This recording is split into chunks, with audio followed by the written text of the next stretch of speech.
and welcome back. I'm excited to have you here. We're talking about submission still, and today we're going to talk about what it means to submit when it comes to our sin. I did a crazy word study and I ended up on this really weird journey, but I learned so many things about sin and submission, and I cannot wait to share them with you. Today, I want to start with this. I read several places. I started in First Peter, went to Second Peter, then I ended up in Romans. Okay, Romans chapter 6 is where I spent most of my time, and in this part of Romans, we're talking about shifting and becoming a slave to Christ. And what does that really mean? And a lot of times we get stuck on the word slave and it gets kind of heavy. But the reality is, we're really just talking about uncontested submission.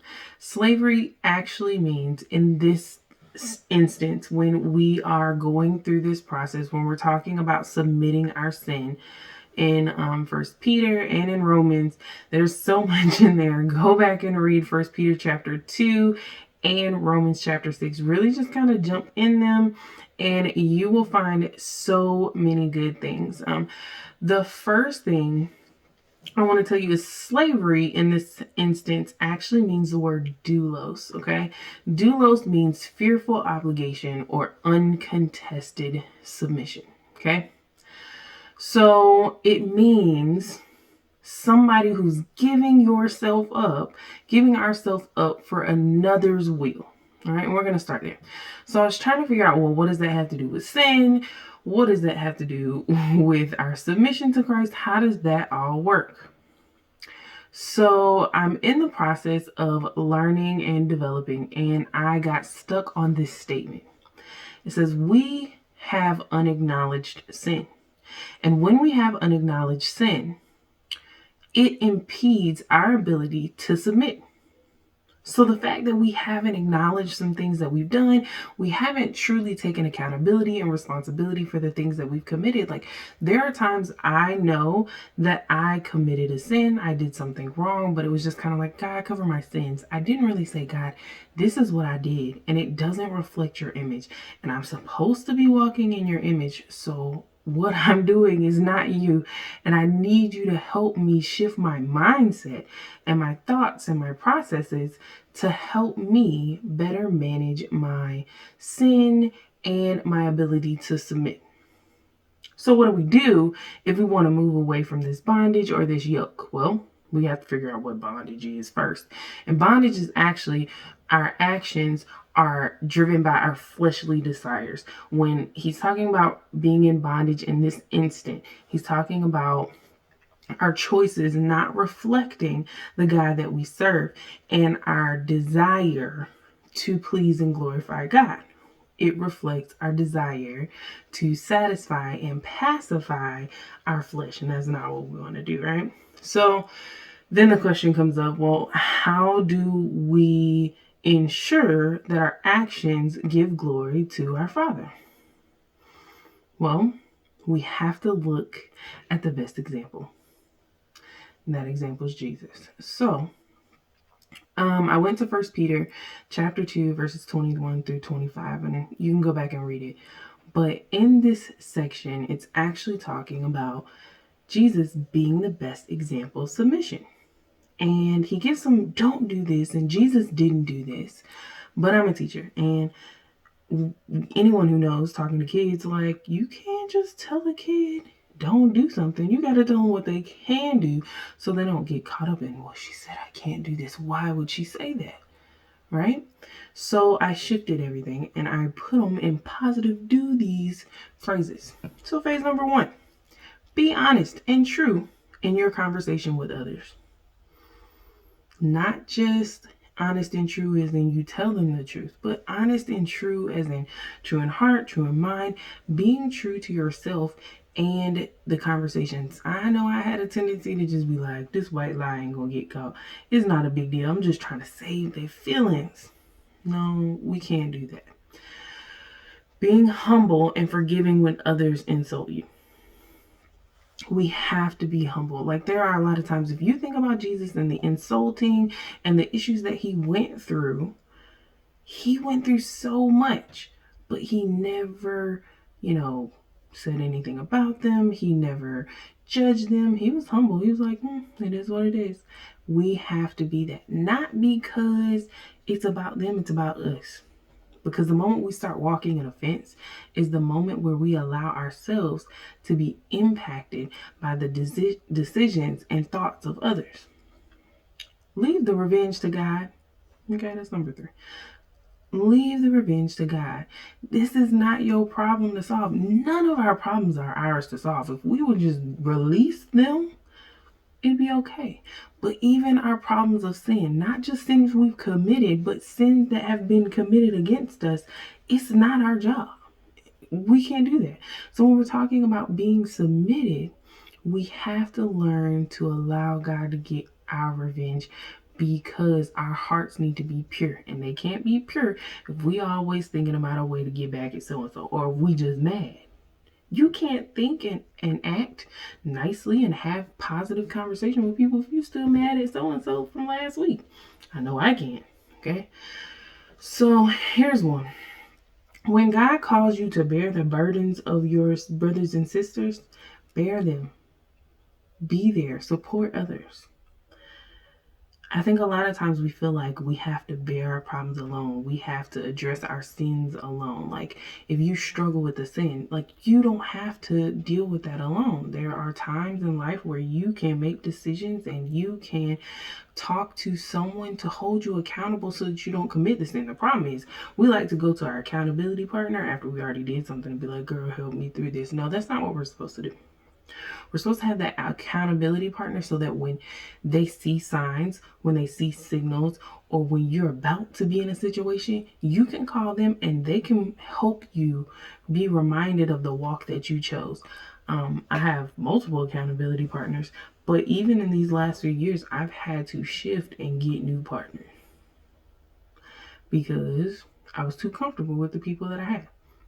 Sometimes you just have to do that, and that's perfectly okay. But also know that if it's not your season, don't do it. It says when God calls you, God called Jesus and told him he needed to come down here and help us because we was acting a fool, right? He said, if this cup, take it from me, if it's not your will. He said that. Jesus said that. He said, take it from me. So if he said that, we have to be in the mindset of saying, God, this is your will. I'll bear it for my sister. But if it's not your will, send someone to help her because it's not my place. Send someone to be her support because it's not her place. Okay? And the next thing. Turn from the world to God.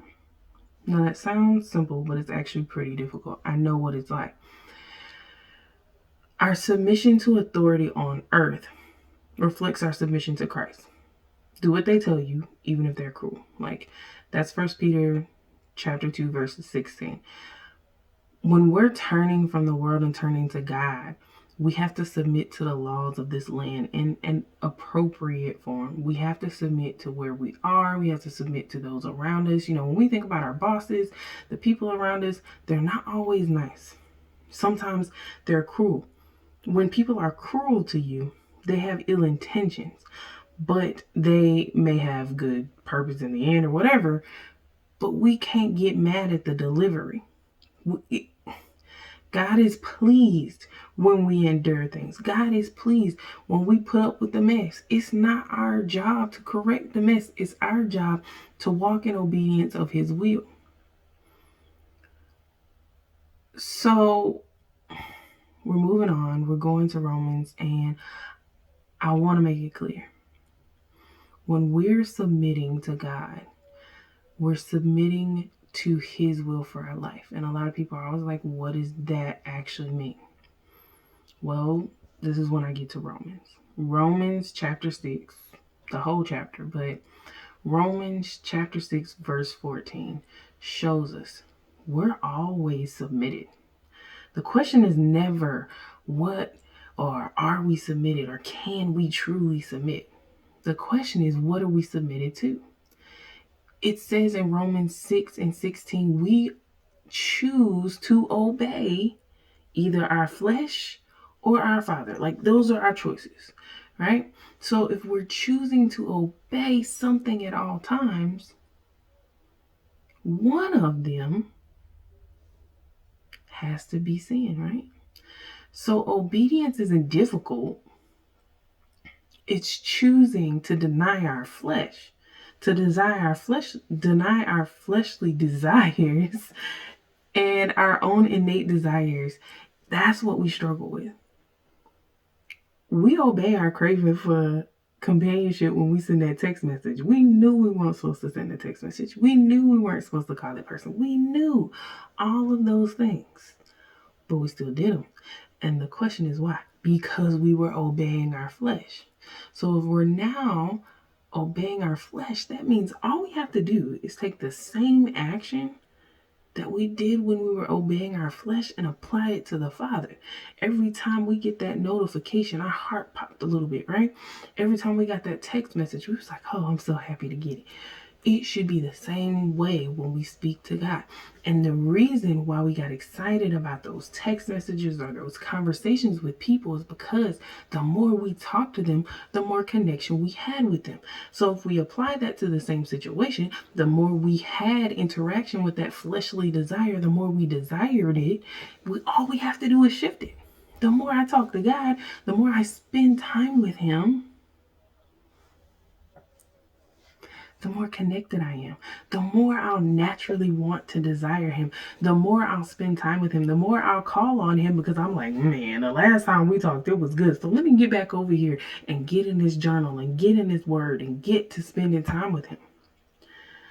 So when we get to that point, we have to put ourselves in a position where rather than obeying our flesh, we're obeying and able to obey God's calling to relationship and devoting time to Him.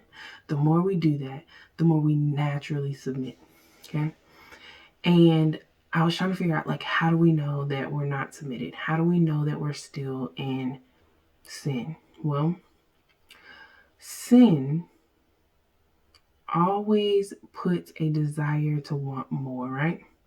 Always puts a desire to need more. And then I got caught in Colossians chapter 1, verse 20 through 23. And you can go back and read it. But as we move closer to God, we move away from things that attached us to our sin. Hopelessness is a fruit of people who are not submitted and are still tethered to sin.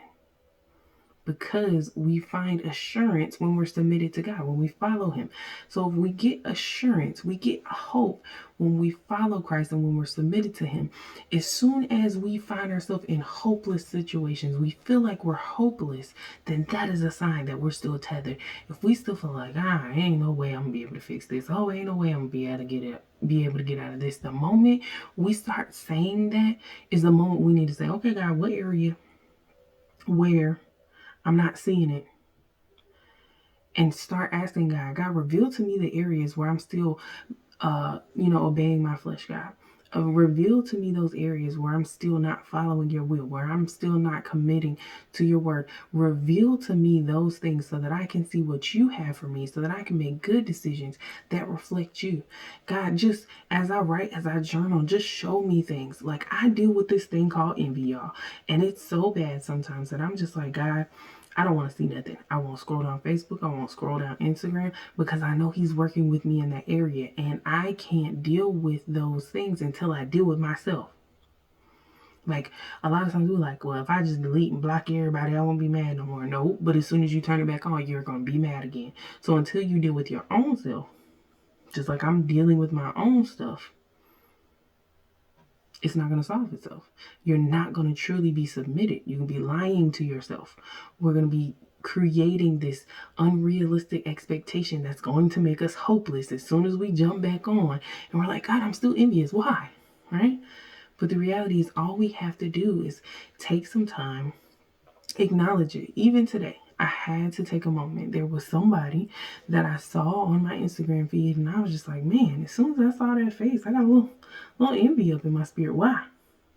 Well, I put them on mute. And then I instantly went to my journal and I wrote that face down and the name of the person.